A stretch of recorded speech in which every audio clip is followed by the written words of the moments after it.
On June 1st, 2013, Teddy's Bowling Alley and Lounge had been served an eviction order and was set to be demolished after happy hour.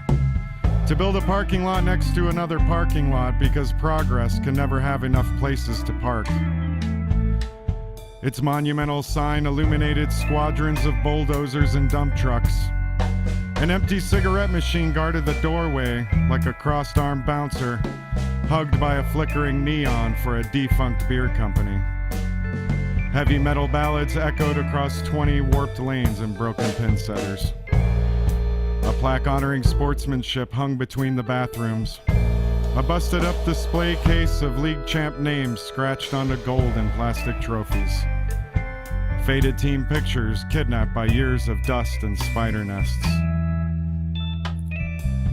The last living pin boy closed down the lounge because it was his second home. Parked on a pleather-topped bar stool next to his walker, thick-skinned fingers curled around a room-temperature half beer, conjuring stories about legendary nights at Teddy's. Bowling centers like Teddy's used to be cathedrals.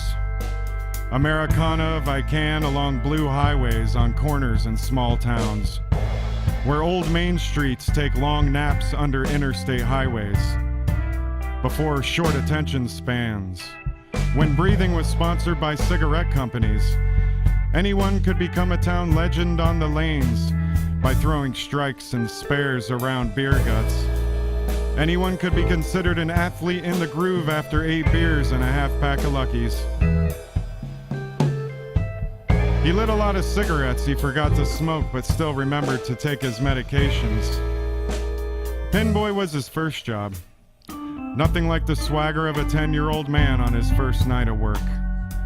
He was a child laborer who set up bowling pins and returned balls after every frame, before life went automatic in the 1950s. Smashed fingers and split lips for 10 cents a game, dodging 16-pound balls and flying spares in a cloud of smoke and curses. The adults taught him how to drink and gamble. He learned about perverts and body fluids before anybody told him about birds and bees. There was a lady named April who gave him crabs for the second time in February of a year he can't remember. All the nights he caught teenagers having their firsts in the tunnels behind the lanes. All the lessons he was forced to learn from the knock it down and carry it away mistakes of everyone else's history. Thick-skinned fingers curled around a room temperature half beer, conjuring stories about legendary nights at Teddy's. It was a Tuesday in 1978. Robert Charles punched out of work at 4:58 p.m.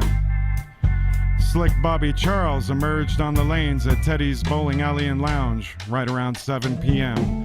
to sign in for the Pall Mall Amateur Championships.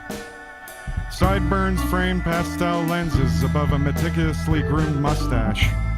He wore a shirt with a huge collar that went up to his ears and off the edge of his shoulders. He rocked the full Cleveland. Yes, the full Cleveland. A leisure look that consisted of a confident strut, white patent leather shoes, and a thick white belt.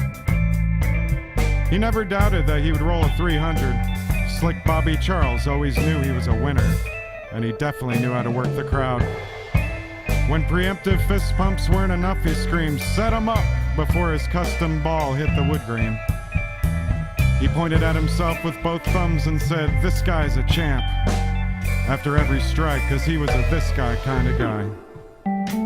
He fell to his knees and rolled on the floor after the last strike, flipped off his opponent with both hands and celebrated how he'd rehearsed since he was a kid. No one would ever forget the name Slick Bobby Charles and his perfect game in 1978.